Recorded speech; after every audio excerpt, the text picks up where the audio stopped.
Sir, you can begin, please. Yeah. Okay. Good evening, participants. Welcome to this session on enabling and enhancing quality in higher educational institutes. I think Dr. Prajita and Rajesh has been very, careful in selecting the topics. But this is something which is extremely important in our context, and in fact has always been as far as education goes. So takeaway of today's session are expected as quality definition in the context, educational context, aspects of quality and accreditation, accreditation types and criteria, role of quality cells to implement quality, NAAC and NBA quality assurance and enhancement processes, outcome-based accreditation and continuous quality improvement, introduction to international standard ISO 21001:2018 and quality assurance, and then academic audit for quality enhancement. Please do ask questions. Now, there may be some repetition, but that repetition will be to make things clear and strengthen them.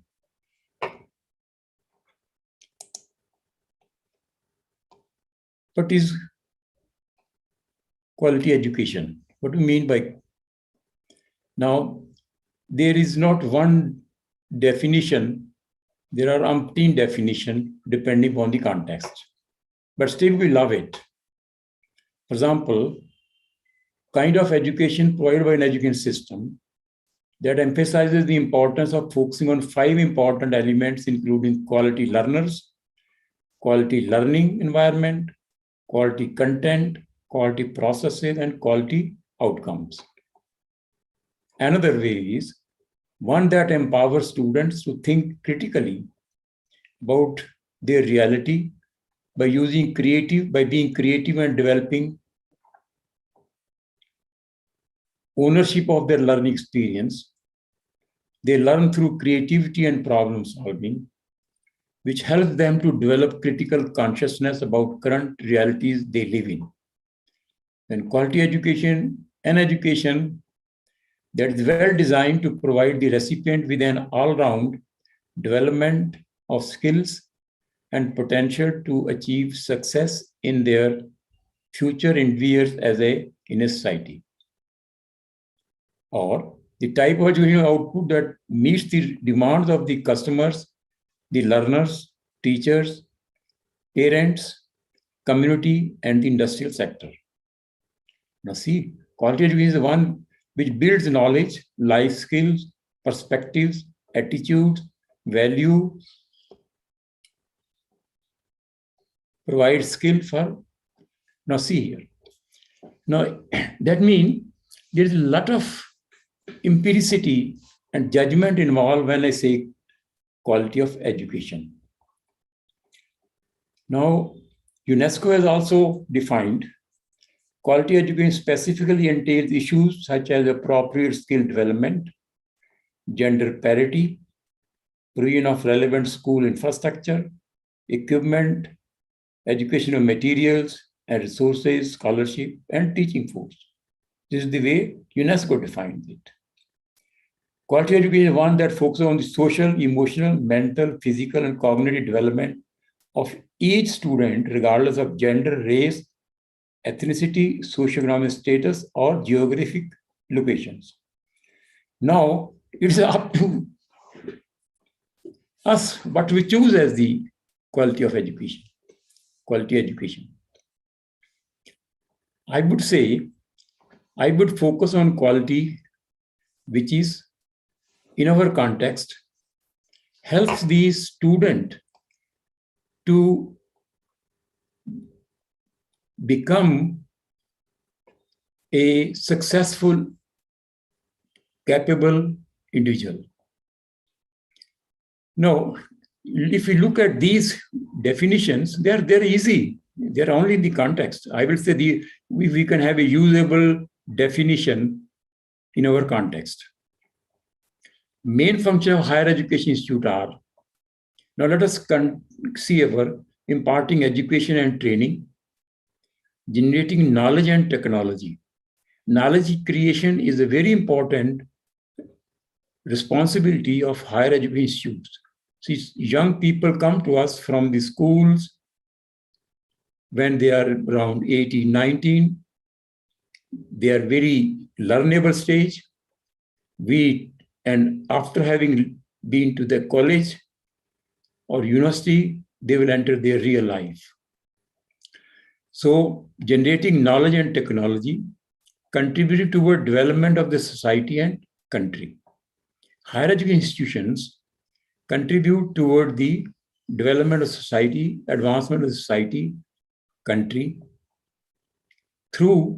because they are playing extremely important role in educating and training our youth. Any question, Dr. Rajesh? Can you please make it as a presentation? It's not in presentation mode? I think it is presentation. But We can see. maybe you can zoom. Yeah, it is clear, I think so. Now Yeah. it's clear, yes. Clear? Thank you, No, it's- Rajesh. yes. Please do point out whenever you find anything which is not to your liking. Now, at educational centers, the function is to provide able, self-directed learners, make them autonomous, that are independent and confident, and will go out into society and give to society through leadership or through service. That's the responsibility of the education institution. Another, as knowledge generators, they are research institutions.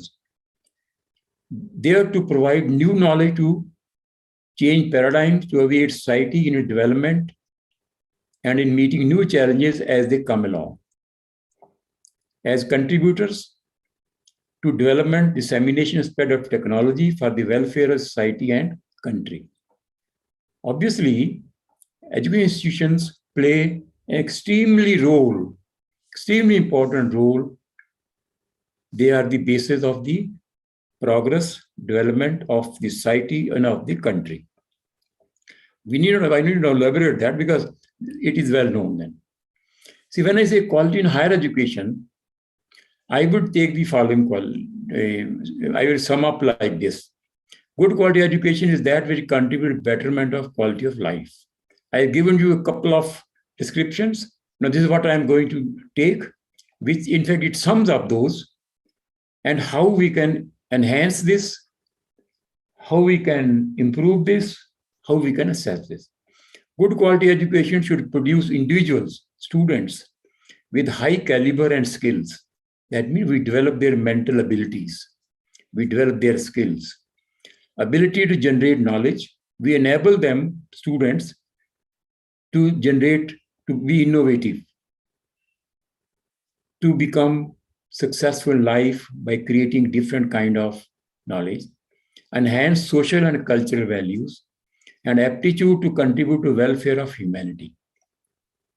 Now, any education system which does these things, we can refer to this as a high quality education system. Now, when that is so, how do we do these things? Well, let me explain few concepts to you so that I shall be referring to them. See, inequality is a vague but a broad term, and it is extensively used in every sector of life, maybe industry, maybe education, whatever you think of. You can always think, what is the quality of this? That you are all aware of this. Now, quality control is the detection and elimination of aspects that are not of the visualized standard. We had decided that an item should be of this level. If that is not up to that level, how to reach that level? Then quality assessment. Strictly, quality assessment is the evaluation of teaching and research quality in a specific subject evaluation of the instruments. of the institution. Please see, we are talking about the quality aspects of the higher educational institution. Then quality audit. Quality audit is a systematic and independent examination to determine whether quality activities and related results comply with planned arrangements and whether these arrangements are implemented effectively. That is, we had planned to take lectures, we had planned to complete a subject called some process. Are we doing that? So that's what the quality audit would find. Then another term which is important is what is called quality assurance. What is quality assurance? Quality assurance is the planned and systematic review process of an institution or program to determine whether or not acceptable standard of education, scholarship, that is knowledge generation, and infrastructure are being met, maintained, and enhanced. Please appreciate they should be met, properly maintained, and enhanced. Only then we can expect the outcomes as desired. Now, just to give you a feeling, the quality enhancement versus quality assurance. See, we always say quality assurance, and I must commend Dr. Rajesh when he introduced the term quality enhancement. Now, what does it mean? See, when I say quality assurance, I say focus on teaching. When I am teaching, I'm a good teacher, I'm assuring the quality. Now, when I say enhance quality, then the focus is on learning. See, that is student-centric. Quality enhancement of the student learning. Teaching as individual performance, learning as a social practice. See, when a student learns, when anybody learns, then we are helping to develop his cognitive abilities. We are enhancing their cognitive abilities. We are improving their thinking skills. Focus on monitoring and judgment. Focus on personal and professional development. See, quality enhancement we try to give us how the student is progressing professional as an institution. You remember, PEO were in this context. We were enhancing the learning of the student so that he goes in the real life and is able to perform well. Then quality assurance, inflexible, non-negotiable approach based on standard. See, this is like a bureaucratic system in quality assurance. That's hona chahiye. Inflexible. Now, see, when I say quality assurance in enhancement, it's a flexible, context-sensitive approach based on building professional knowledge. We are helping our students to build their knowledge in various ways, instructional methods, learning methods, for example, which method is relevant, and so on. Little acknowledgement of the links between teaching and research. See, in quality assurance, in fact, we are having a very good system of quality assurance. For example, we follow the manual the way it is given to us. Our students become very good in the lab because they are given the manuals.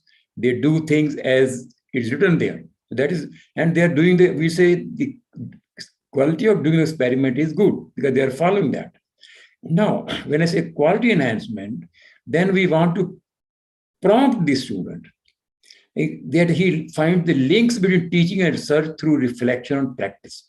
So whenever I want to improve whatever I have been taught in the class and I want to prove, then I have to think myself. I have to reflect on what has been taught. So quality enhancement focuses on enhancement of thinking. Teachers are as individual practitioners. See, quality assurance teacher, as I say, one teacher says, I have taken 10 lectures, fine. My work is over. I have taken in the lab, my work is over. So they do individual. But when we say quality enhancement, then it is taken that teachers are interacting with each other also. They are learning themselves also. Because when a teacher learns, he transmits to the students, he motivates the student to learn. So in quality enhancement, there is exchange of ideas, there is a discussion, and unlike in quality assurance, where we follow the documentation like a babu or a clerk does it. Now, what is see, in India, the quality movement was initiated way back last century, during the 90s, and now it has become an integral part of all our higher education systems as a result of extensive expansion of higher education. Everyone, each one of us know how our higher education has expanded during the last about 20 years, that about last 2 decades. It all started now at present, and this quality movement that is being led by UGC, AICT, and other statutory bodies of higher education. And we are all aware, NEP 2020 has now mandated compulsory quality assurance through accreditation for all educational institutions. Though they have given some target, though we may not be able to meet that target, but every one of us have become very alert that this is to be done. Now, the basic responsible quality assurance and continuous maintenance is that of the institution. Please see that. The responsibility of quality implementation, quality assurance, its maintenance is the responsibility of institution. Institution means management, faculty, environment, and so on. Hence, the need for the creation of an internal quality assurance cell in every institution. Because the responsibility of carrying out the quality education is that of the institution. So even NAC has mandated that you formalize the process of quality implementation and have recommended IQAC for every institution. Now, then, and when I say, see, accreditation, I can always say, every issue I can say I'm very good. But if institution says I'm very good, then how does we know it's good? For that purpose, we have the accreditation of the institutions. And accreditation is the recognition accorded to an education institution by some external neutral agency or organization, which sets up norms and requirements that must be complied with in order to secure approval for meeting these standards, educational academic standards. That is, now, in order that everyone knows or others know that I am good, I must provide an evidence for that. In the context of educational institution, this evidence comes through the process of accreditation. Accreditation is a process where institution or an organization gets accreditation, gets a recognition that they have achieved the established standards relevant to that particular organization. Say in the case of educational institutions, we have education process, teaching processes, learning processes, assessment, and so on, many things. So in our country, we have, or maybe I am taking two, which are in the context of our National Assessment Accreditation Council and National Board of Accreditation. Now, according to NEP 2020, National Accreditation Council is proposed to be set up. These are long-term issues, but they will be taken care of maybe next 1 year or 2 years. But please see the importance of accreditation, what is now and how it's going to be, initiated. Now, my discussion will be in the context of the existing agencies, that is NAC and NBA, because they are going to be there always in one form or the other. And at present, let us see about them. Now, the accreditation, main type of accreditation, it is an institutional accreditation and a program accreditation for judging the quality of an higher education institute. Institutional and program, sometimes also called specialized accreditation. Institutional and program accreditation are complementary. Now, focus of an institution accredited body, the NAC, on an institution as a total operating unit provides the assurance that the general characteristics of the institution have been examined and found to be satisfactory up to the mark. And the focus of a specialized accrediting body like NBA on a specific program. And we have already seen what a program means. It provides the assurance that the details of that particular program meet the external accreditation criteria. Now, you see, higher education institutions may have many programs. But as far as program accreditation goes, it is specific to the program. Now, institutional accreditation in our context is being done by NAAC, and criteria of institutional accreditation body are broad. The criteria which NAAC has designed, which you are also becoming, many of you must be knowing it well, others are becoming familiar. The criteria of an institutional accrediting body like NAAC are broad, as is demanded by the attention to an entire institution. An institution is a multi-faculty, multidisciplined unit. So how to assess that? So in such cases, the criteria are designed which provide encouragement to institutions to try innovative curricula and procedures and to adopt them when they prove successful. The accreditation of an institution by institutional accrediting body, that is NAAC, certifies the general criteria that the institution has appropriate purposes, has the resources needed to accomplish the purposes, its purposes. For example, purpose is education. If it's specified, now it's a medical education or a engineering education, purpose means what for it has been set and what it is expected to achieve. Can demonstrate that it is accomplishing its purpose, objectives. Gives a reason to believe that it will continue to accomplish its purposes. Purpose of education is education.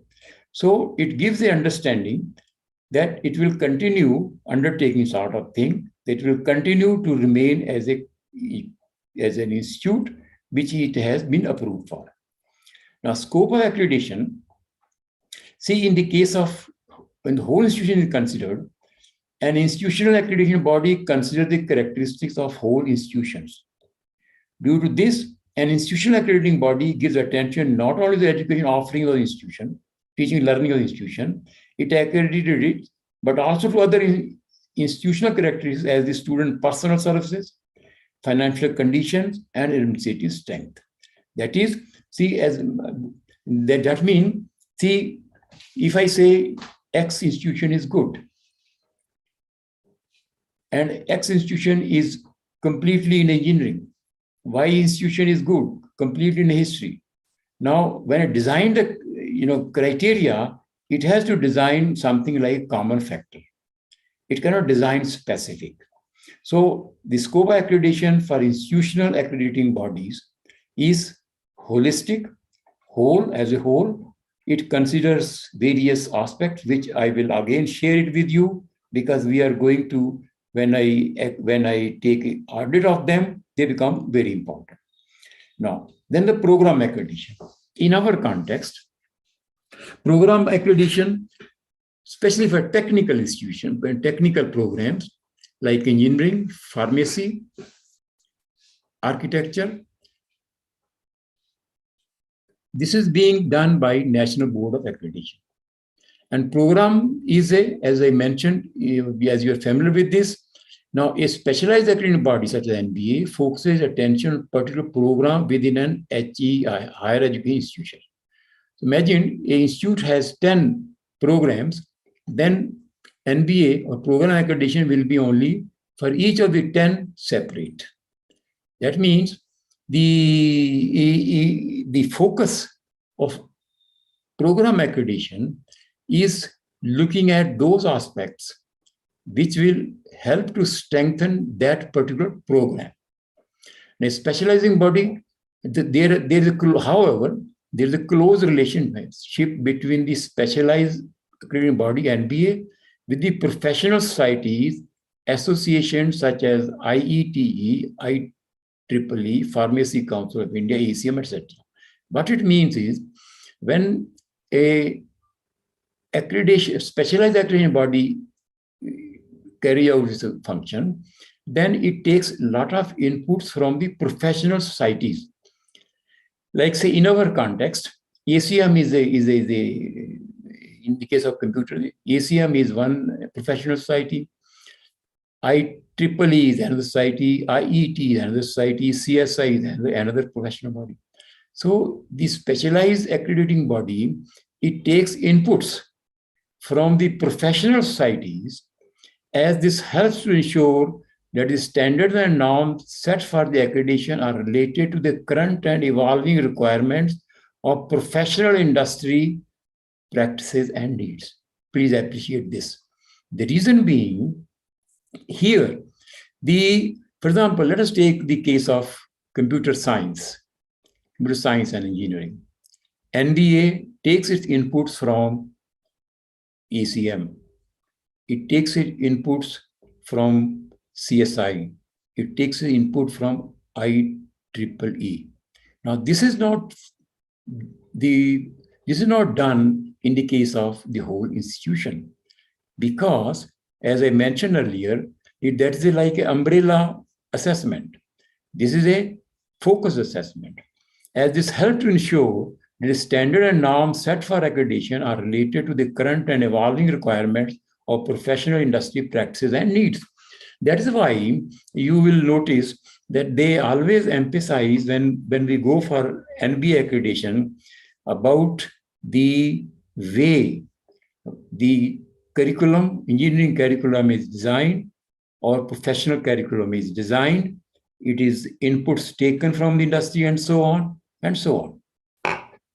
Now see here, now accreditation criteria are designed, that means to assess the quality of the various component of the institution or the program.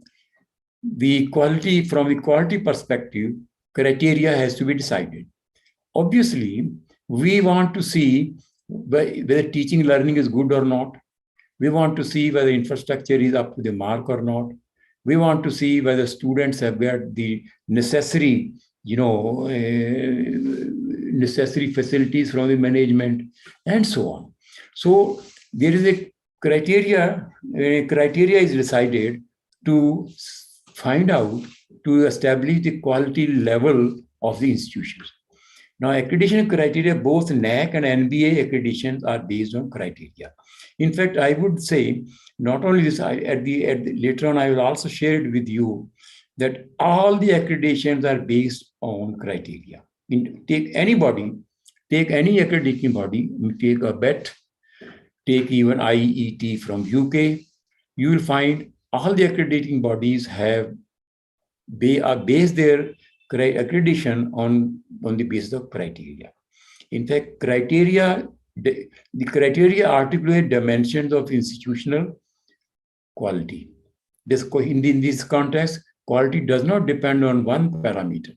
It depends on multiple parameters. It depends upon the environment. It depends upon the inputs and so many things. So criteria are designed to assess these things. In case of institutional quality, some aspects of institution are always stronger than others. See, when I look at the quality of higher institution, there may be some time, let's say if they have decided 4 or 5 criteria or 10 criteria, certain criteria may be good, certain may be average, certain may not be up the mark, and so on. So meeting the criteria does not guarantee the quality of individual programs. Now, courses or graduates, but serious weakness in a particular area may threaten institution accreditation. Now, see, we also know that, when accreditation of a NBA or NAC comes up, we may not get, in the case of NAC, we may not get A++, we may not get A+, we may not get A, or we may get B. This is because there are certain sections of our sectors which are not up to the mark. Now, how do we know this thing? The NAC cannot find out until and unless I know myself. That means self-regulation. So in this context, I have to regulate myself in order to be appreciated by the outside agency at what level I am. That means the self-regulation or self-assessment. See, in the case of NAC, they ask for the what is called a self-study report. And in the case of NBA, they ask for self-assessment report. Now see here, when I say self-study report, that means you present whatever you have. Though, of course, it is to be a format is something different. You present whatever you have.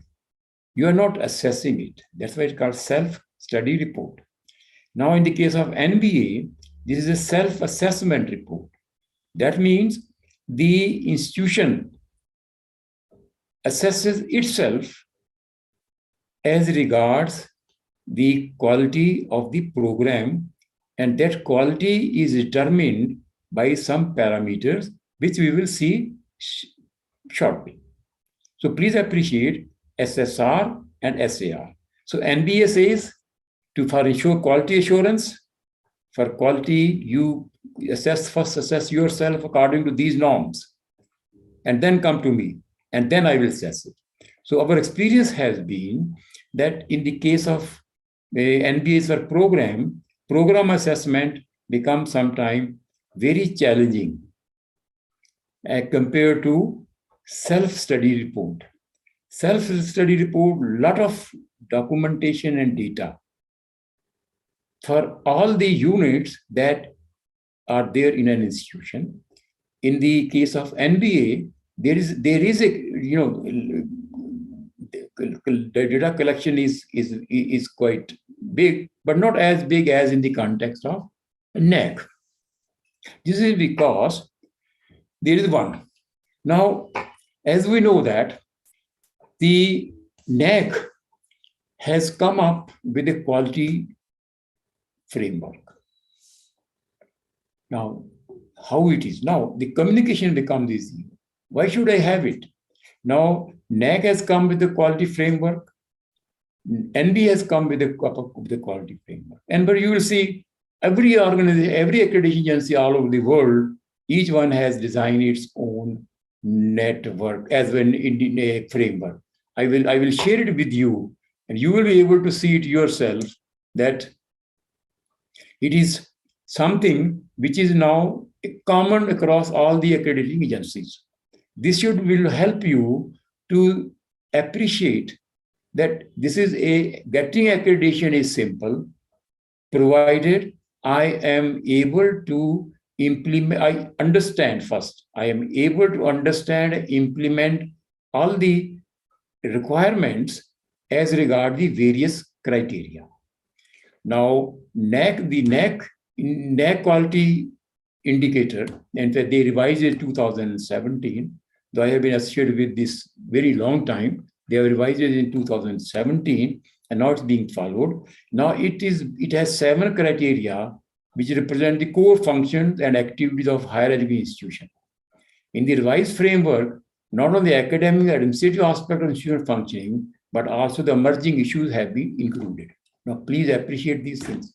Emerging issues, which means there is a provision in the criteria development, in the criteria fulfillment, where something which is currently or which is going on, and also incorporate the independent initiatives of the institution. So, Simon criteria for assessment are curricular, teaching learning processes, research and innovation, infrastructure and learning resources, student support and progression. We'll talk about these because in order to be able to ensure quality for this, we need to understand what are these. And then having known this thing, we will see how the academic audit is required to fulfill these things. These becomes important. Now, my submission to every participant will be, please become thorough with these concepts. Understand these well. You will be able to share with the students, and you will find how things accreditation become easy and how improvement leads to better and better student teaching learning. So governance, leadership and management, institutional values and best practices. But now see here, the NAC has attempted not a thrusting body, it is suggestive that come up with newer things. That means the best practices to the institution, it encourages. That's a good thing. Earlier, under each criteria, a few indicators are identified. These key indicators are further delineated as metrics. Now, these are metrics which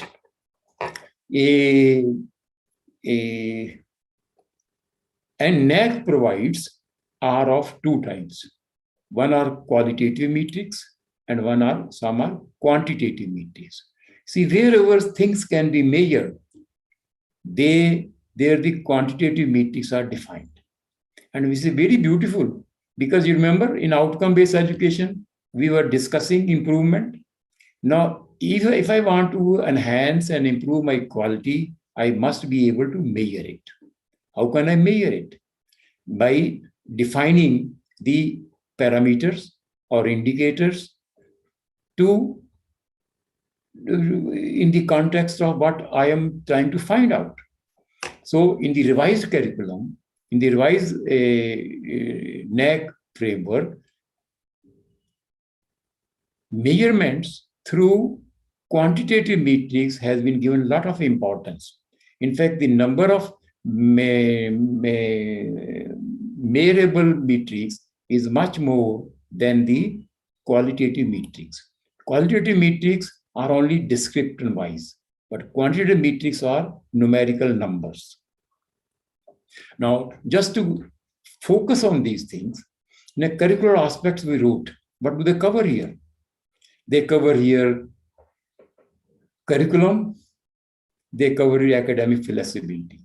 Now see here, the academic flexibility means what? Look at NEP 2020. It encourages the flexibility in terms of student learning, in terms of collecting, gathering the credits, in terms of waiting and so on. Then curriculum enrichment. Now, when I say curriculum enrichment, there is a possibility that a course, the syllabus is not changed every year. There is a syllabus or there is a sportive curriculum is syllabus, co-curricular activity, extracurricular activity, and whatever activity which is there to help the student to grow, to learn, to have skills will be part of curriculum. See, curriculum enrichment can be in various ways. This can be with the help of maybe some new topics. It may be with the help of seminars.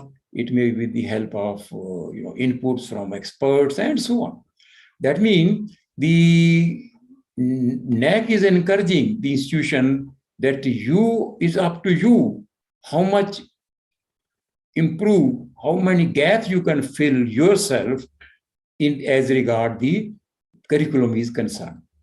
Then feedback system. Now here, you remember we discussed the feedback system. A feedback system is something which is a useful inputs. They tell us where we are lacking, where we are strong, where we should do something differently or something better. So feedback is now it's not a feedback in the earlier like system. It's a feedback, very structured feedback. And remember, we were talking about in the case of assessments, direct assessment and indirect assessment. And indirect assessment was feedback. So now please go on connecting those learning which we had in the context of outcome-based education and assessment here also, because all these have evolved out of the concept we discussed in the OBE assessment. Now, feedback is a very integral part of there. Here also, I'm not giving you I'm not presenting here what is the degree, what is the importance of this, because this is something you can see yourself. But my focus is that in order to improve, we need a feedback. Teaching, learning, and evaluation. Now see here evaluation. Student enrollment and profile, they're easy. Catering student diversity, teaching learning process, teacher profile, evaluation process, and reforms. Now come here. Now this is an indicator. What is the, how are you evaluating your, teach students? What is the performance of students? And what are the learning outcome you have designed? Now, these learning outcomes which we discussed in our second talk, they are the ones who are using it here. See how students are attaining those outcomes which we have decided. Now, remember, outcomes are intended outcomes. We had decided as faculty. So institution has decided as a unit what students should learn. Now, here we see here evaluation process and student learning. And then student satisfaction survey. Did we ever hear about before 2017, or let's say that students' inputs are also taken? Now, how important it is? Because it is the student-centric assessment. Then research, innovation, and extension. Now, each of the units have, for example, 7 or 4 or 2 or 3 key indicators. Now, key indicators, I will share it with you, important key indicators, which help to improve the quality. Remember, we said the quality is, we are enhancing the skill of the student. We are imbibing the higher thinking skills of the student. That is what we here in our context, quality would mean. See, if I have a student who has learned a lot of skill, I would say my educational system is good. My quality is better than others. If an institution is let's say producing students who get admissions in Harvard and let us say just for the sake of sharing it, Cambridge, then obviously you have trained your students, you have equipped your students to face those issues which are valued by these internationally renowned institutions. So when we say now the NAC is giving for research, innovation, extension, 7 key indicators: research publication awards, consultancy, extension, promotion of research and facilities. Now, what the institution is doing, that means the institution, in order to improve things, institution must promote research. Institution must have incubation centers. Institution must try to develop growth mindset of the students. How can they develop the growth mindset unless this is permeating in the institution? Unless students know that this is what my organization, this is what my teachers demanded. Now, see, we have a consultancy here. Consultancy, it promotes the research. Research publication having is one thing. Consultancy is another thing. Consultancy, others recognize your practical expertise, your theoretical expertise, and they want your help. Research I published 10 papers. I get an award. Okay. As an individual, I may be benefited. I may get promotion. But how about sharing my expertise, my knowledge with the let's say with the society, with the other organization, with industry, and so on. So thus indicating consultancy has been made an integral part of the key. It is independent key consulting, independent key indicator. Similarly, collaboration. See, in collaboration, why should we collaborate? Now remember, in outcome-based education, it is the team working of the staff, team working of the students, which is to be promoted. See, when I say collaboration, I'm collaborating with others, seniors, with other organizations. MOU हम sign करते हैं. Now, when we go for a assessment, then we specifically find out, right? You have signed the MOU. I'm not telling what is the outcome of this MOU. Our MOU only indicates collaboration. It is being encouraged by the accreditation agency, but then the experts go, then they find out what is the outcome of this, because having simply collaboration not, but the agency NAC is encouraging, go in for accreditation. So go in for collaboration, work in different with different organizations, get the inputs and so on. Now, another simple thing is, now force is not that important, but from my point of view, the reason I'm saying we will focusing on academic excellence, academic quality. Now, that would mean research, consultancy, teaching also. Teaching is also innovation, entrepreneurship, and so on. So all these things have been incorporated in the NAC framework. Now, similarly, there are criteria. First, how students should be given support, how students should be encouraged to go further, how students should be encouraged. Now, see here, alumni engagement. Now, see, that means the institution should have linkages with the alumni. Now, recall PEO, program educational objectives. What for they? They were for this. Alumni engagement, which means alumni will give back to the institution. Now, I still feel that my institution, I should do something for my institution after retirement of so many years. And I gave you an example how Ratan Tata has given $3 million to Harvard. This was just to repeating it, but I'm emphasizing it that in the context of NAC, this may not be given as explicitly as given in NBA, but it's a part of this. Now, once we understand this thing, then we will be able to see that how much we should care for our students who have passed out. Then, see, governance, leadership, and management. Here is again interesting thing. Policy here. Until unless management is visionary, have a vision, how will they come up with things which are required? And outcome-based education says define your vision. Now here, NAC is also asking the institution, you define your vision. Vision, now they are not asking for the vision of the department, they are asking for the vision of the institution because it is for the entire institution.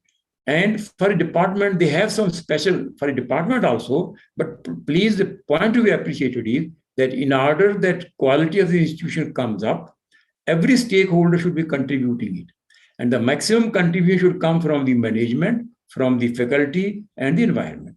So what kind of vision they have, what kind of leadership they are providing, whether they strategy development, deployment, faculty empowerment strategies, finance management and resource mobilization, internal quality assurance system. Now see here.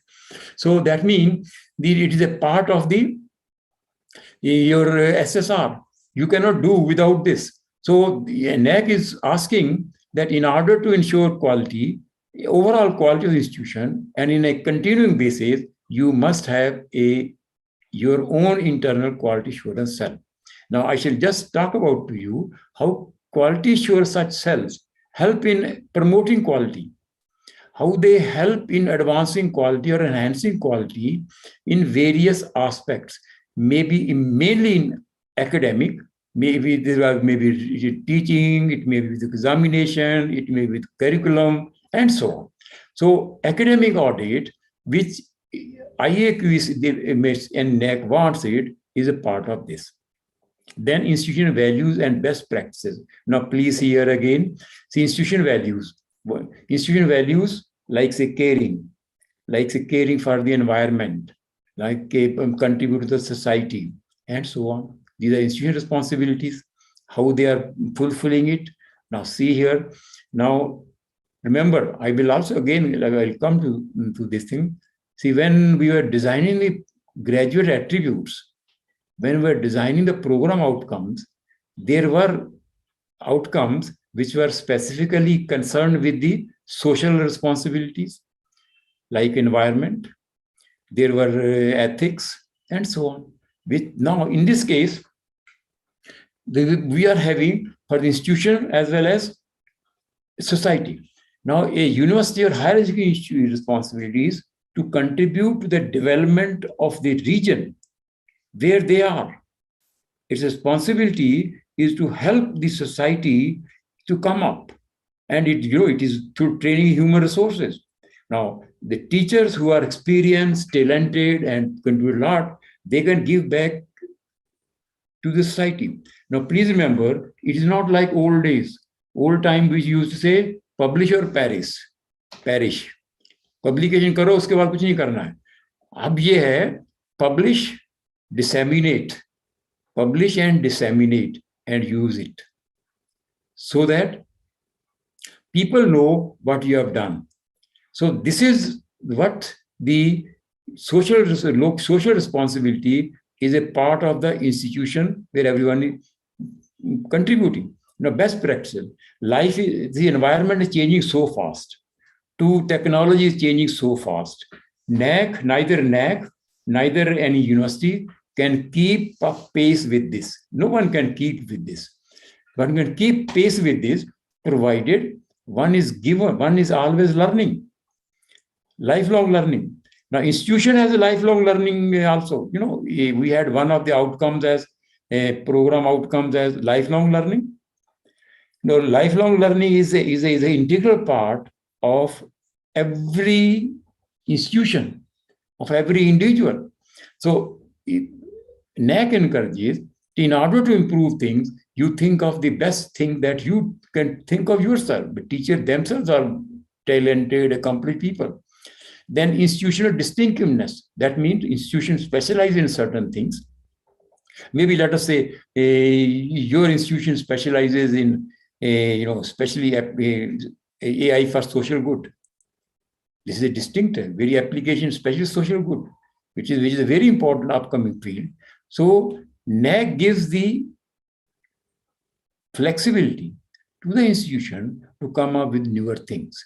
So that newer things, the moment we start thinking differently, we start contributing to knowledge and enhancing knowledge and contributing to the student training in skill development or in their entrepreneurial approach is something which is the outcome of this.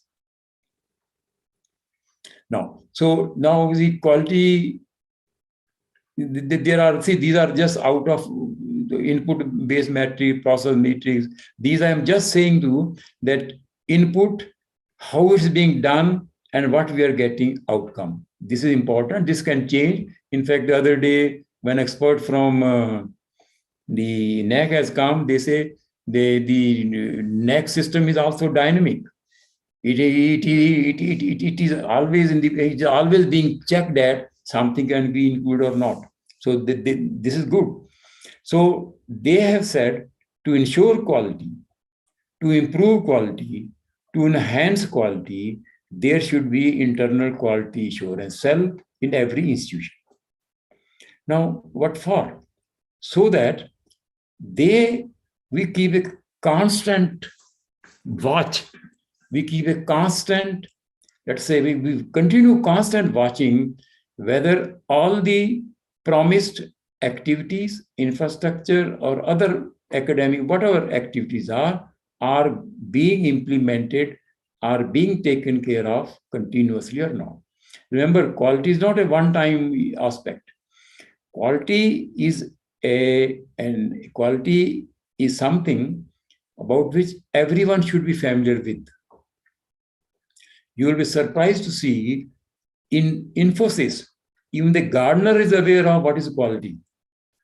Even a driver is aware of what is quality. Similarly, to ensure quality in the higher education institution, it is not only that we are teaching. Look at the labs. See, if a student goes to a lab, and lab is, let's say, properly furnished, properly cleaned, properly maintained, with properly relevant, student will enjoy working there. His learning will go up. He will be happy when he enters into the lab and then comes out. This happiness helps him to learn more. That means his learning increases. Hence, we can say quality increases. Remember, I had said, I will define quality where student and learning is enhancing, where student behavior is enhancing. And how I judge that enhancement, I judge it with the help of the assessment techniques. But before I judging that, I need to highlight, I need to provide all those facilities to our dear students, right? So the internal quality assurance, for example, is a teacher of physics or teacher of computer science, he cannot take care of many things. So quality is a collective effort. Teaching, non-teaching, students, external environments, alumni, everyone contributes to the assurance of quality.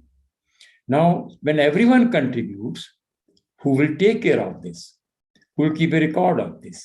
And remember, in outcome-based system, I will not believe anybody till he gives me a proof. He gives me a proof by documentation. He gives me a proof by keeping the data with him. He gives me a proof by analyzing the data and then demonstrating that what he is claiming is being done. Good. Who will do this thing? This is what the internal quality assurance cell is supposed to do. So this cell helps to implement analyze the various aspects of quality and then use them, give a feedback, where to improve, what are weak areas, where to bring in newer things, and so on. So that's where internal quality assurance plays an extremely important role in implementing, in improving the quality and the infrastructure. And he can make a suggestion. You can say, management nahi karti hai, management doesn't do it, they don't do it. Let's not like this. See, when it's a good, it's a good. As I said, it's a movement. Quality is a movement where everyone contributes. And I gave you an example of Infosys. So NAC mandates that IQAC must be set up institute with the following attributes. अब ये ना होगा NAC का भी क्या करना है? NAC should also define its vision. They should also, remember in the first lecture I had mentioned, why should I define my vision? Why should I define PEOs? Why should I define POs? Please ask this question to yourself. I should have it, IQAC, good, we'll have it, but what for? So NAC mandates that you set up a IQAC, it should have its vision, define its objective, define its policy and strategies, and define its function. Now, if they are defined, now when I go for the inspection of as an expert, then we visit internal IQAC. Then the first thing I ask, what is this vision? What do you understand by this? How are you implementing this? What is the utility of this? Now, I have seen many times when I go to IQAC office, there is no vision statement. I said, look, you kindly appreciate first why should I have vision? And you remember, in our outcome-based education, vision is a first thing, which is important thing. Thus, so define your vision, then have your objective, and then what is to be done. So a vision, for example, this is what I have taken from NAC, to promote quality culture as the prime concern of higher quality education institution through institutionalizing and internalizing all the quality enhancing and sustainable initiatives taken with internal and external support. Now, please see here, we can put those processes in place. Now, it is using the word internalizing, which means making this as a habit, making quality awareness or quality implementation aspects as a habit. जैसे मैंने आपको बताया ना, I told you in Infosys, the gardener know what policy, but even a driver know what is the quality of, let's say, quality of driving. What is the quality of gardening? So similarly here, the IQAC is mandated not only to define the processes which contribute to quality, but also to create a culture of quality in the organization. All those aspects, they must be right. then also defined objective to develop a mechanism to promote conscious, consistent, and catalytic action plan to improve the academic administrative performance of the institution. Now, when the moment you say wow, improve, I would say, yes, it's a very good thing, but show me, how are you improving it? And improvement can be done only when we measure things. No, see, by simple statements, improvement is not accepted. You get the data and then demonstrate that you are improving, static or not improving. So the objective of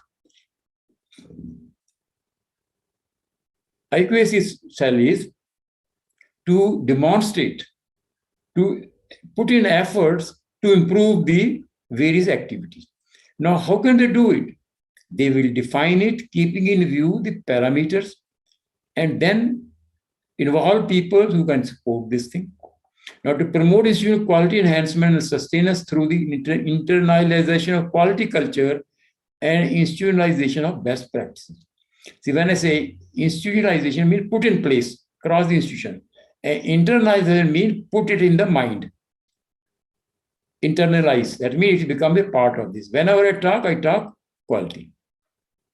Then also policies and strategies, ensuring timely, efficient, and progressive performance of academic, administrative, and financial inputs, units.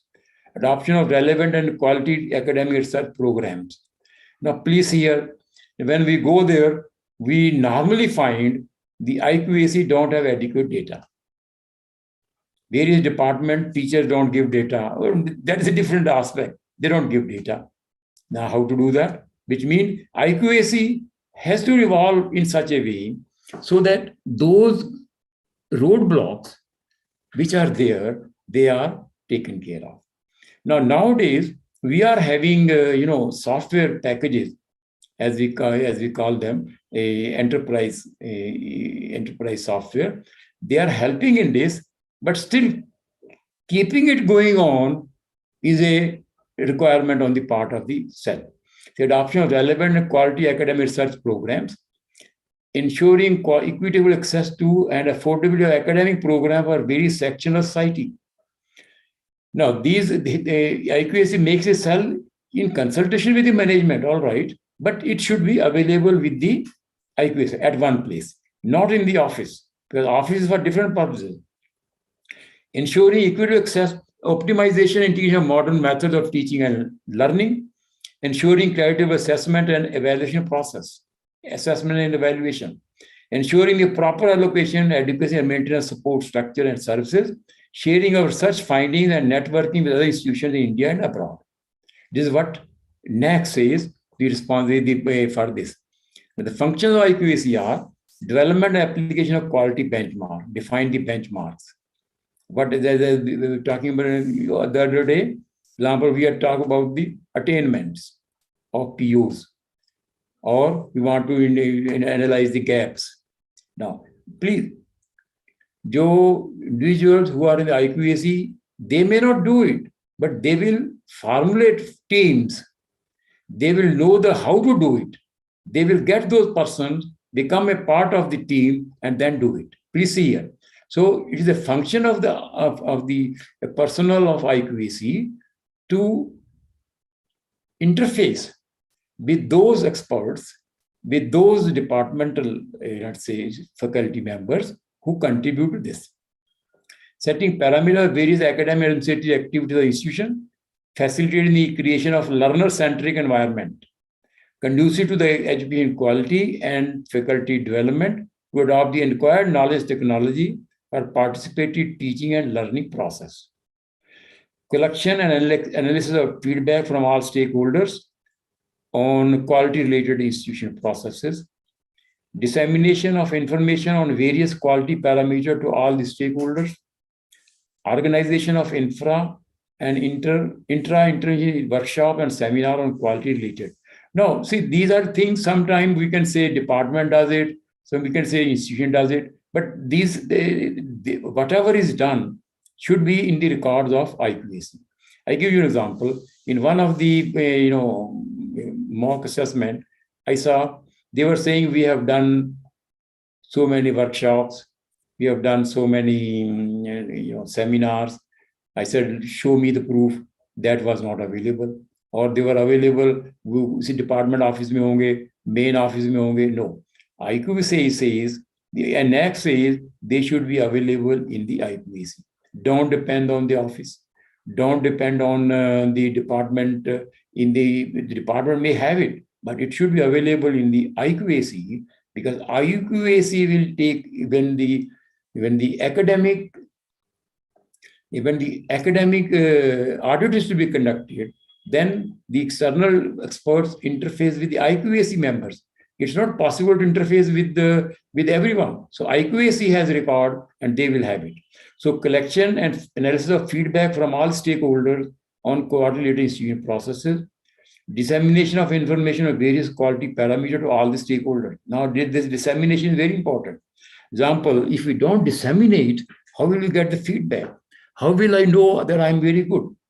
Organization of inter-institutional workshops and seminars on quality-related themes and promotion of quality circles.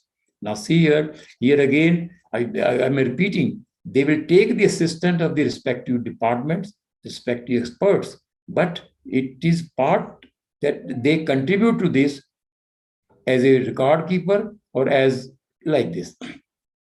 So document various program activities leading to quality improvement, acting as a nodal agency of the institution for coordinating quality-related activities, including adoption and dissemination of the best practices, development and maintenance of institutional database through MIS for the purpose of maintaining and enhancing institutional quality, periodic conduct of academic and administrative audits, along with their follow-up activities. At the end, we will see that academic audit helps in enhancing the quality. So academic audits have very important role to play in enhancing educational quality. Then preparing submission of annual quality report (AQR) as per the guidelines and parameter of the accreditation agency, maybe NAC or NB. Now please see here, this is a lot of work here for IQAC. But this has to be done if we want to improve and enhance the quality of the system. Now, IQAC facilitate or contribute to ensuring clarity and focus in institutions march towards quality enhancement. And remember, when we were talking about outcome-based education, we were talking about continuous quality improvement. What is that? That is with regard to the attainment of program outcomes. See, the higher the attainment of the program outcome, better will be considered quality. Now look at the program outcome. What do they involve? They involve all the components of quality, which I mentioned in the beginning. They involve skill, they involve knowledge, they involve preparing mindset towards the society, they involve ethics and so on. Then ensuring internalization of quality culture, ensuring enhancement and coordination among the various units active in the institution and institute all good practices, providing a sound basis for decision-making to improve institutional functioning, acting as a dynamic system for quality changes in higher education institutions, building a sound methodology for documentation and internal communication. These are the activities and each has to participate. Now see, another thing we said, there is in interdisciplinary research. Remember, there is the interinstitutional collaboration. So one way of involving other institutions or industry is when we design the constitution of IQAC. Here, NAC recommends that the IQAC must be headed by the head of the institution. He must be chairperson, because look at the importance. The chairperson can get things done. We know that. So IQAC must be headed by head of the institution. Teacher represent all levels, assistant professor, professor 3 to 8, one member from the management. That management should know what it is, why it is, how it is. The senior administrative officer, that means the structure of IQAC involve the non-teaching staff also. A nominee from each from the society, trust, students and alumni, they will involve them. One nominee from employer, industrial stakeholders, one of the senior teacher as the coordinator of the IQAC. So he is a coordinator of the IQAC. The institution has to provide the necessary infrastructure, the necessary facilities, and other things to the IQAC. So IQAC has become a very important unit in enhancing and in implementing quality aspects in any institution. Now, here, company IQAC will depend on the size and complexity of the institution, and accordingly, representation of teachers may vary. This is again an internal affair, but appreciate its philosophy. Appreciate the way, what it is required. Health institution planning and monitoring quality relative activities. Senior person should be there. It ensures these stakeholders and beneficiaries cross-section participate in the institution quality enhancement activity. Now, the advantage here is when you have a person from industry, he knows how strong IQAC is. He knows what are the activities IQAC. So it creates a goodwill. It creates a special USP, and which is what you want for your students. Then now here I would say I would not spend too much time on this, though you can read this, because I want to discuss few important other things also.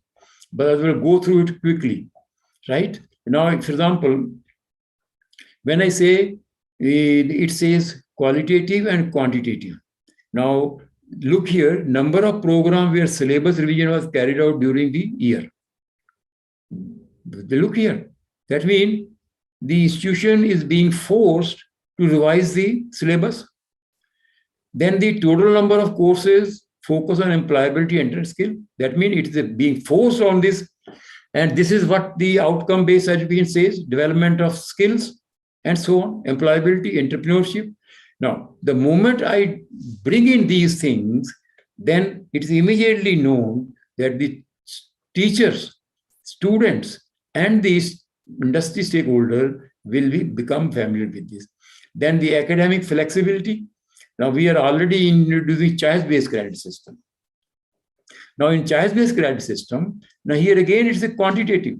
Number of programs in the choice-based credit system or elective course system has been implemented during the year. And you know how CBSCs helps in improving the quality? Because choice-based credit system gives the opportunity to the student to follow the courses which he finds. Of course, he will need the guidance, he will need the mentorship of the faculty, but he can go in for interdisciplinary subjects. Now, if let us say, if a computer science student wants to, he is good in music, and he wants to take a course on music, he should be encouraged, and his credits will be counted. So, choice-based credit system is a number of programs in which has been implemented. It is being made mandatory, and since the quantitative measures are to be assessed in the student by third party, then it becomes let's say a sort of must for the institutions to introduce choice-based credit system in as many programs as possible. There are constraints. We are not discussing constraints at the moment. We're just looking at this system. And the system will contribute to the growth of the student abilities. For example, he's very good, as mentioned, in music. He starts learning music. It's an interdisciplinary subject, and he may come up with certain techniques.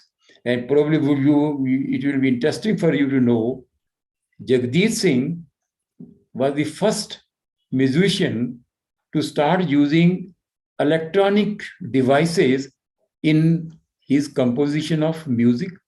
He was a music director also, and though he is no more with us, he was the first person in the country who was using electronic devices to in his ghazals, in his song, and in his music. So encouraging a student to go in for, that's what our NEP also says. So that would mean a student develops higher thinking, can develop higher thinking skills. So in curriculum enrichment, again, there are quantitative and there are qualitative. In quantitative, we have to give the measures. Now then, one of the constraints we have is that NAC does not ask for the student-teacher ratio, but that is overall. Now, overall, there are different considerations, but otherwise, they like this teaching learning process, like this, they have specified what is to be done, what is not to be done. Now, this is something which is again very important, because here we find student survey. In student survey, the overall institutional performance results entails need to be provided as a web link. That means student survey, I have seen reports of the students when they write on the, maybe on the WhatsApp or on the Instagram or on the Facebook about the institution. So that has been embedded into the accreditation process. This is, in fact, I would say it's very good. Whatever students think, whatever they want to say about particular thing, they say on the social media, but NAC has also embedded that into its assessment process. And details you can read yourself. The point I'm saying, now this is a feedback. And in the feedback is also assessment. Now, NBA have not introduced this. Reason being, in an institution, idea is to capture the student satisfaction, overall satisfaction about the teaching, learning, and evaluation process, which will help to upgrade the quality of higher education. In fact, NAC has given a format also. What are the questions to be asked? And that is going to improve the quality. So student satisfaction survey on an overall issue of performance, results and need to be provided on the web link helps to enhance the quality of the various processes and practices being followed by the institution. And this is, in this case, we do not know about a student, but the NAC has its own algorithm to analyze this. But this is again a assessment technique for enhancing the quality of the education. Then research and innovation we have discussed. Here again, here. Now, when we say caring about the society, now caring about the society would mean social responsibility. Now, we cannot introduce course for everything. We cannot introduce a course for everything, but we can give them as assignment. In fact, already the institution do. They adopt a school, adopt a village, and also they do many other things also. So such facilities help not only the teachers and the students in doing the institutional work, they also contribute to the learning of the student by interfacing with the other societal issues. Now, again, here is a resource mobilization for research. Now, this is for the teachers. Now, teachers, see, in our days, there was a lot of shortage of funds, but now there is abundance of funds. teachers have to come forward. Teachers have to formulate the plan. Now, next says, how much resources, research did you mobilize? College may give us the support for the research, but teachers' own efforts become very important. And when I say this thing, this means teachers have to submit a project. And submitting a project is a very challenging thing. Now, if we look at the universities, what is important in university context? Research, innovation. And when a teacher submits a project, he develops linkages. When teacher develops the linkages, his learning improves. When it develops a project, and the government of India or DST, they identify the front-end areas, focus areas of research. Just आजकल quantum computing has become very important. Artificial intelligence has become very important. Artificial intelligence and machine learning and their applications, mobile devices and applications, Internet of Things, IoT, they have become very important. So when a teacher has to upgrade himself or herself, so this is a mechanism of encouraging the teacher that unless you get these things, you will not be able to improve your teaching.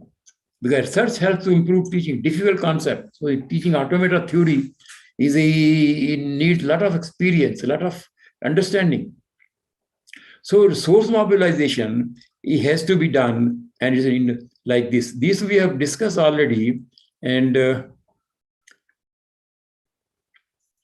then the consultancy I have talked to you, and here also the consultancy should be. See, it's not essential that we have a consultancy only, let's say, in your own specific subject. The consultancy can be for the interdisciplinary subject. Consultancy can be for the other government organization. Consultancy can be for a private organization. So this is the basic idea of this is to enhance the student teacher skills, teacher learning. Then extension activities, of course, we're all involved, collaboration, then physical facilities. Then now see here, again, in the new education policy, there is a holistic development of our students. Now, this is become in order that this is so, it has been made a part of the criteria that is interest in learning, where yoga, all those things are given emphasis. Now, let me add here, the recent research in neuroscience demonstrate that being involved in exercise, especially yoga, can help to enhance your brain muscle. Now, indirect area of the participation in exercise not only improve your health, but it also improve your cognitive ability, psychomotor. It also improves your psychomotor. So encourage students, encourage even faculty members to participate in the physical activities.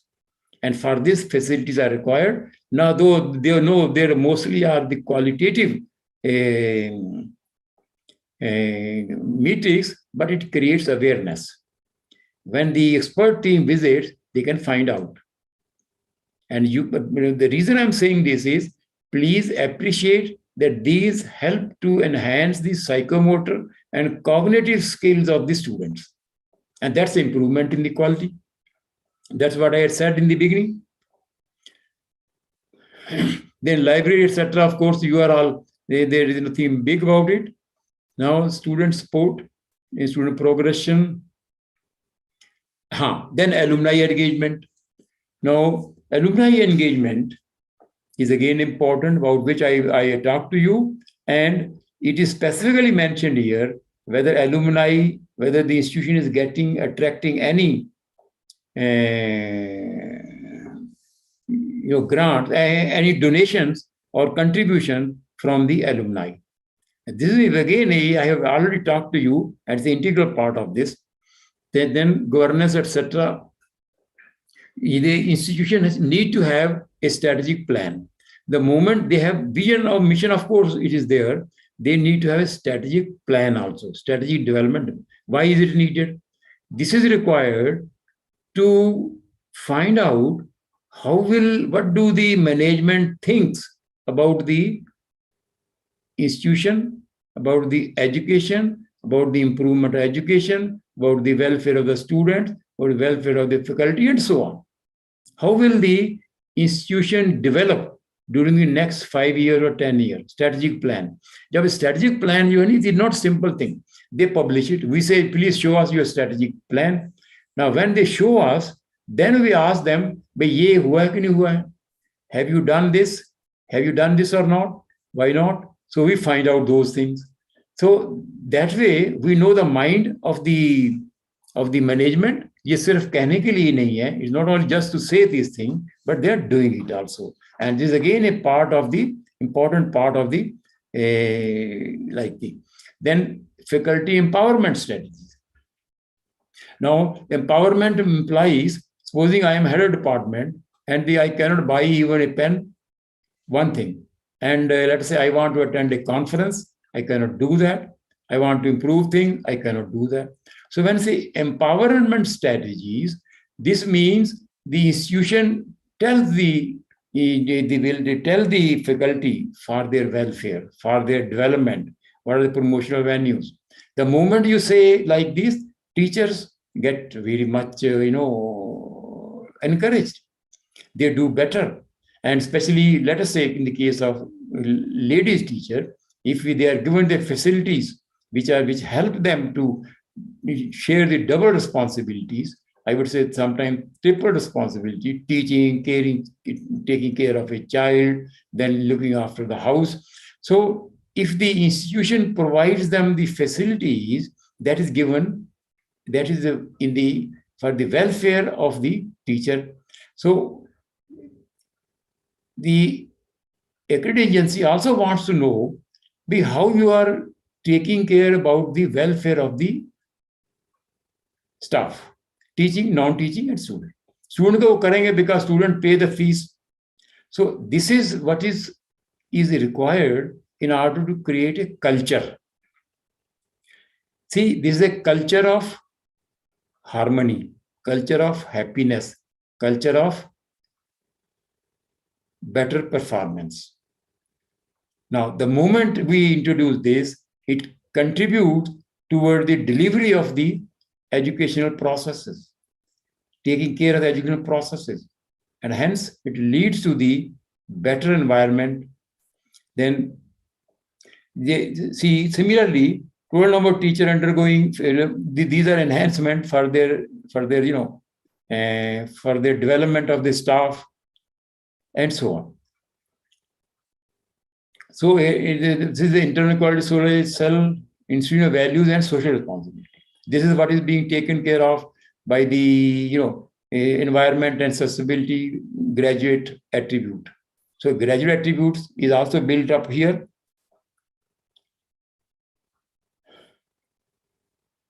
So inclusion, you see, is like this.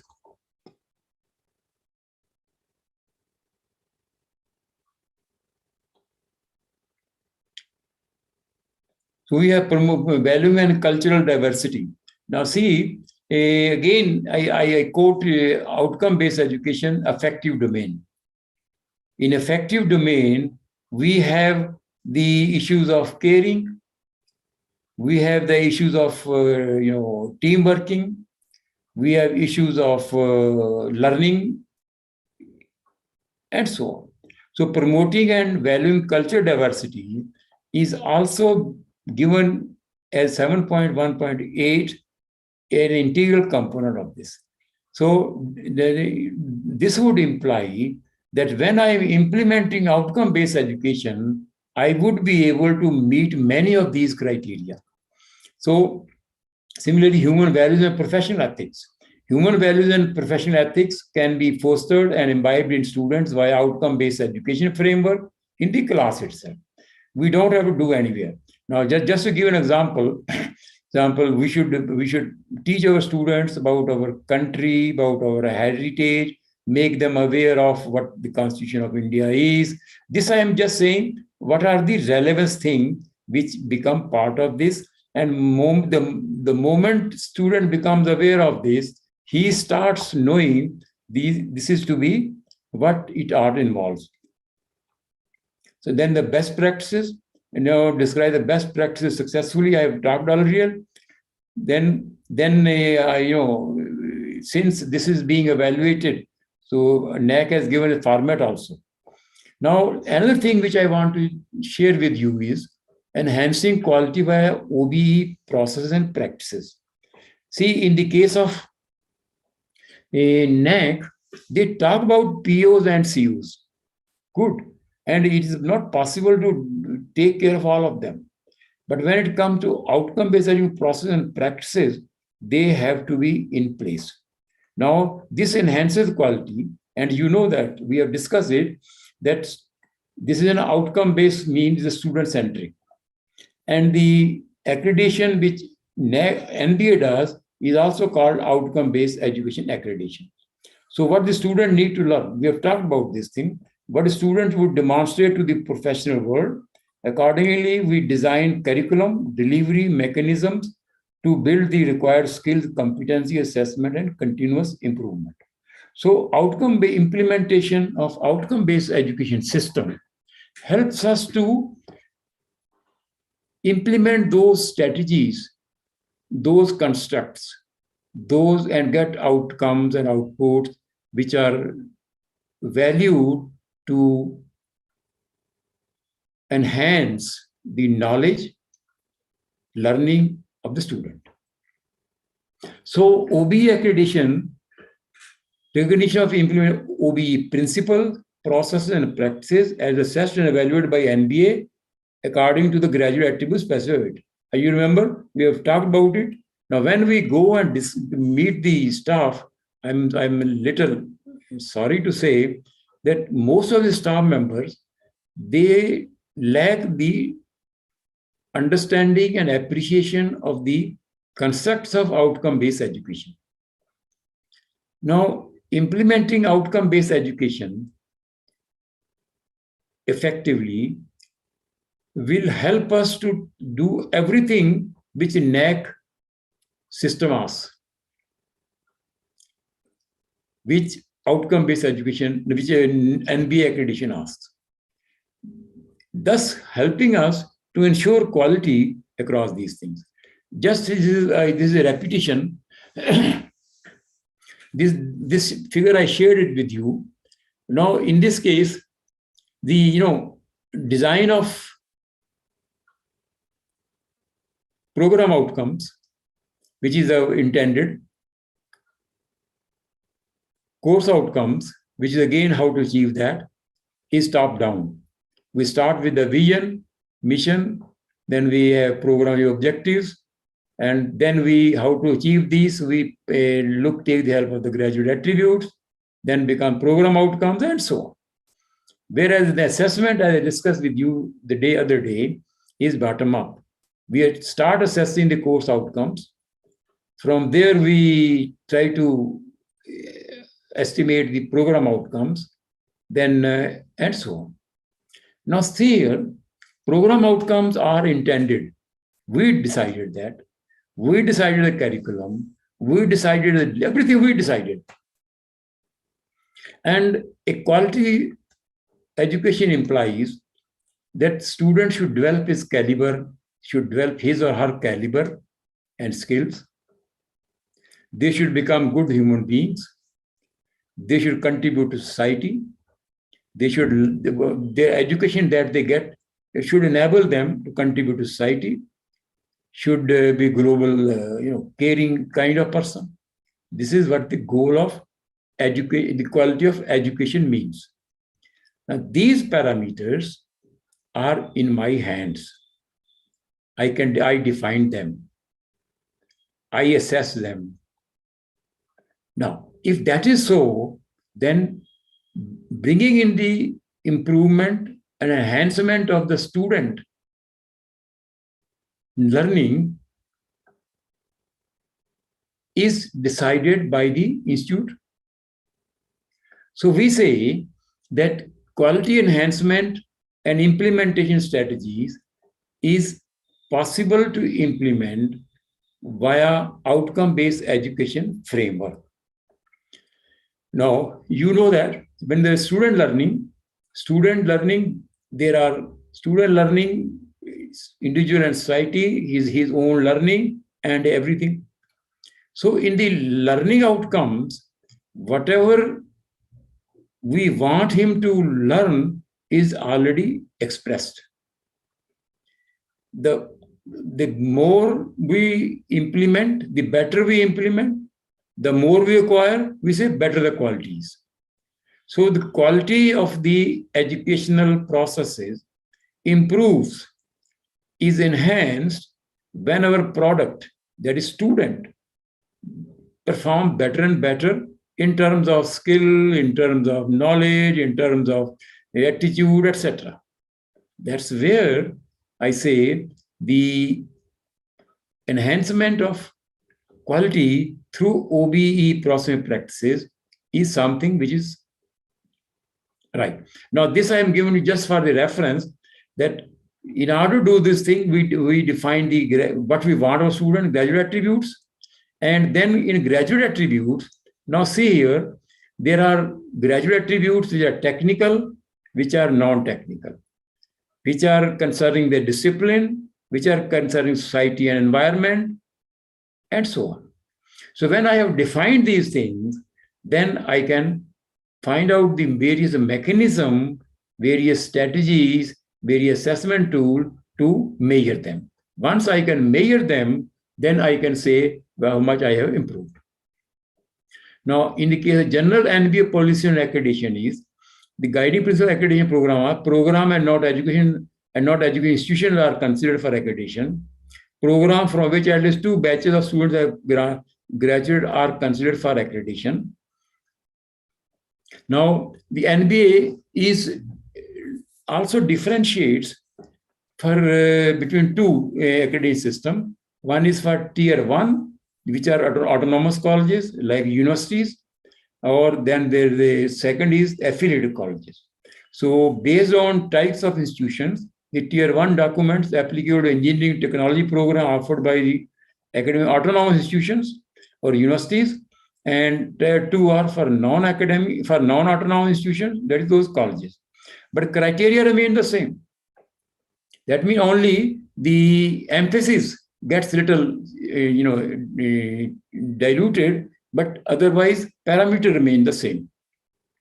So in this case, the criteria which are for accreditation or quality assurance are again 10 for tier 1 and tier 2. The total score remains same, but the emphasis changes. For example, course outcome, program outcomes for tier 1 institutions is 175, whereas 120 for this, but student performance 100 and 150. Now, in the case of tier 2, that means affiliated college, the importance more given because not much is in the hands of the staff. But see here, continuous improvement. It's more important in the continuous quality improvement in the case of autonomous institution. This I am sharing with you. It's only a question of emphasis. Otherwise, the parameter remain the same. Another issue is, say, see these quality aspects. Now, NBA different it says for evaluation of our guidelines of engineering postgraduate, that MTech, is slightly, criteria number is less. The reason being, it is supposed that because it is supposed that most of the things have been learned by the student in the undergraduate program. That's why it is like this. Now, just to share it with you, see, when I say criteria 1, see, say vision, mission, and PEOs, these are indicators. Now, this I have talked to you, what kind of support they give in assuring the quality of the teaching, learning of student. Then we have the program curriculum and teaching. Then indicators are like, now here important thing is attainment of POs and PSOs. Now this attainment is numeric, quantitative, which is not the case in the case of NAC. The moment we have measurements, we can improve things, as is well known, and you will be able to see it yourself that as far as quality improvement goes, in this case, we have certain numbers. As I say, performance of students, we have certain numbers, and those numbers help us to take the relevant steps. When we identify the gaps, what is to be done, what is not to be done. Similarly, criteria. Now, some examples here again, assessment process for evaluation of course outcomes. They are, I talked to day before yesterday. These are direct and indirect. Then in the case of NAC, it is for the collective. Then and whether percentage, then of course, faculty information and contributions. I'm just move a little quick. Then environment. Now here, this I have given you. This I am the environment and how I embed the learning of the student through the environment accessibility. Now, in this case, see, when we implement PO, environment accessibility, what are the skills developed? We just read the skills developed in this case are ability to work across disciplines as part of a team seeking sustainable solution to environmental problems, competence in developing arguments for scientific, ethical, and philosophical perspective, ability to plan. That means all these things, learnings are done here. When a student learn these things, then we say the quality of his education starts improving, which means we adopted the method of defining the program and then ensuring that they are met, and hence the learning of the student improve and thereby the quality.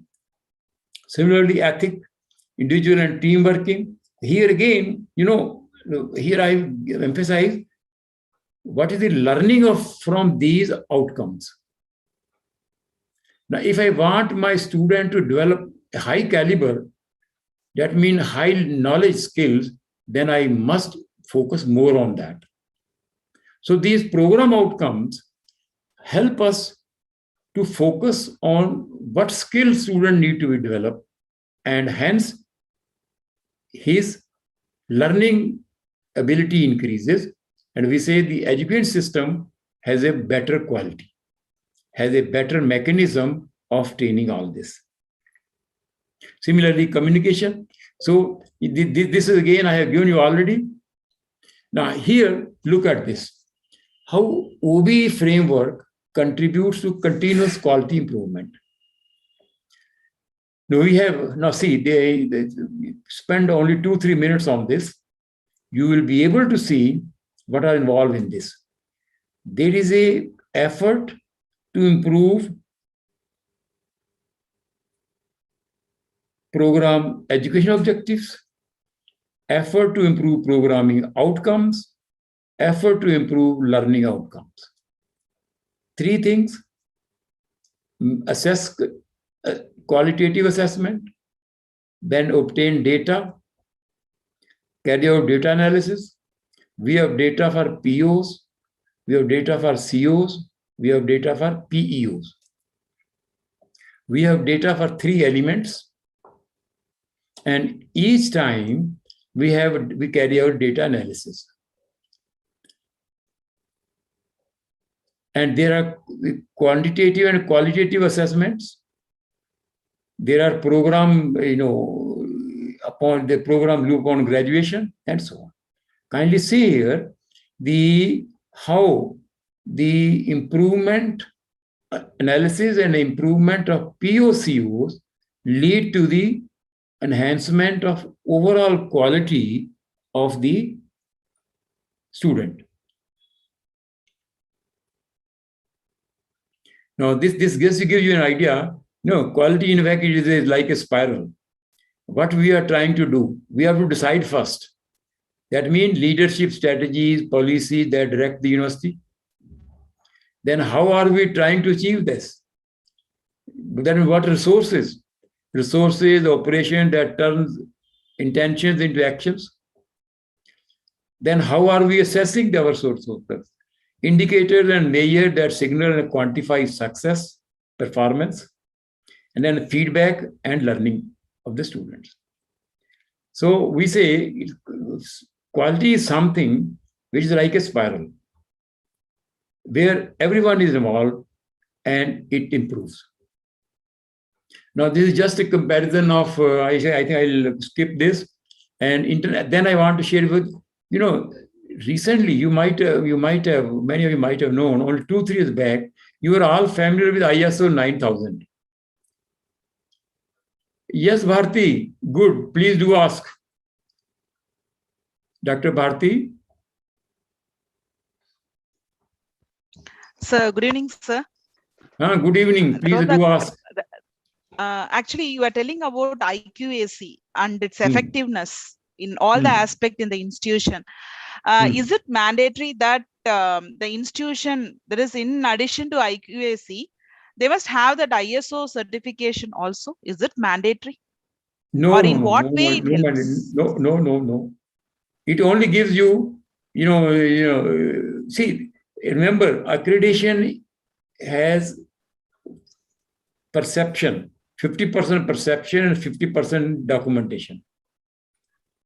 The moment you have ISO, this only says that your processes are better defined. But ultimately, you have to demonstrate the outcomes are as expected. Now, the reason I'm saying this internet standards are because it helps in enhancing the quality of the institution. Okay, and sir. 20, So another thing I have, sir. Please do ask, Bharti. Actually, you are telling that as an autonomous institution or a self-financing institution, how much autonomy? No, not self-financing. Self-financing can be affiliated also. Affiliated. So if as for the IQAC cell is, you are telling that in each and every aspect of the institution, they have to take part so that the quality can be enhanced. But how much autonomy does it have normally in these kind of institutions? See, this is the autonomy in a sense. For example, I can decide, like a university, I can design my courses, I can introduce a program, I can, decide my assessment tools, etc. Now, in the case of, let us say, autonomous college, affiliated university, it varies. I won't be able to say much about it, but they have the leverage of deciding their own curriculum. They have the leverage of deciding their own curriculum.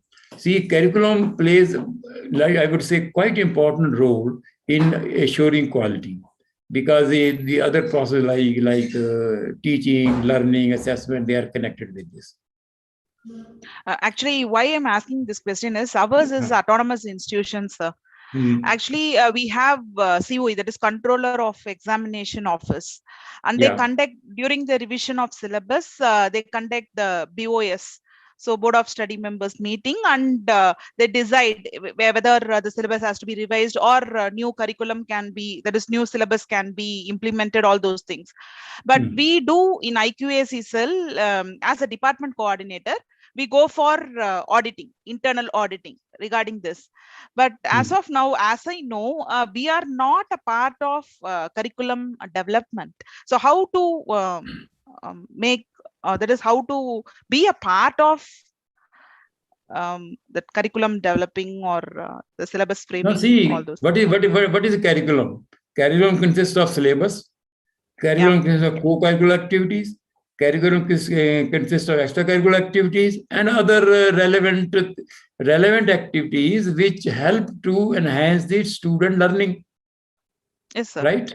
Now you are a part of syllabus design, you are a part of extracurricular activities, you are a part of co-curricular activities also. This you cannot say this. What I'm asking is, we do auditing, But in the I'm BO, going to come to that normally, also. No, I'm going to come that also. okay, sir. That's why I'm little Thank you. quick. Yeah. Thank you, sir. After this, we'll have an academic audit. Okay, sir. Thank you, sir. Okay.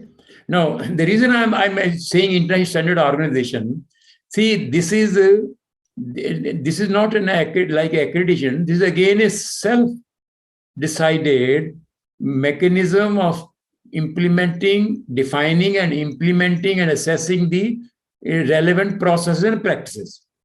Would you agree with this? Now, in ISO 9000, it was not recommending any teaching, any educational system. ISO 21001, it recommends the teaching, learning, educational system. That is outcome-based education. Now, that means ISO is the latest quality assurance standard having been developed by an international organization. See, it's a quality assurance standard in the sense you define, then you implement, then you assess, then you like carrying out a SWOT analysis of what you have done for this. So all requirement ISO 21001 are general and envisaged to be applicable to education organizations that provide, share and facilitate the construction and generation of knowledge through teaching, training or research. It has wide acceptability and is applicable across educational organizations. Now, you know that supposing a private organization want to conduct a training program, right? Then in order to get wider acceptability, ISO 21000 will help. But that's the only thing is now it has become a general.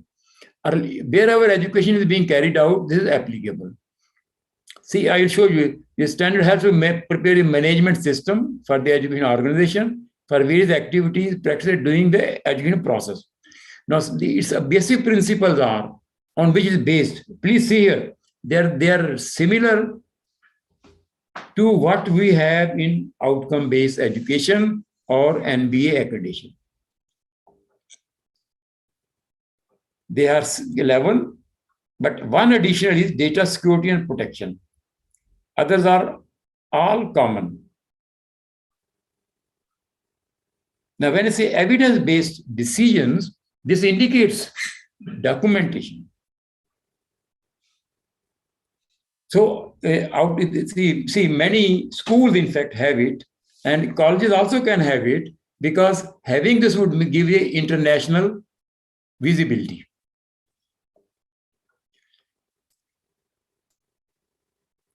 Now, he is focused on learners. Like this, I will just quickly go. Now, I have done a study of how the 21,001 principles and NBA criteria are connected. You know, we have 10 NBA criteria, and there are 11 principles of ISO 21001. So here I have carried out a harmonizing aspects where there is a maximum correlation. H means high correlation, M means medium correlation, L means low correlation. So what are the NBA criteria which are connected with the, which are similar to the ISO 21001 criteria? So it's just you give an idea that they are very similar.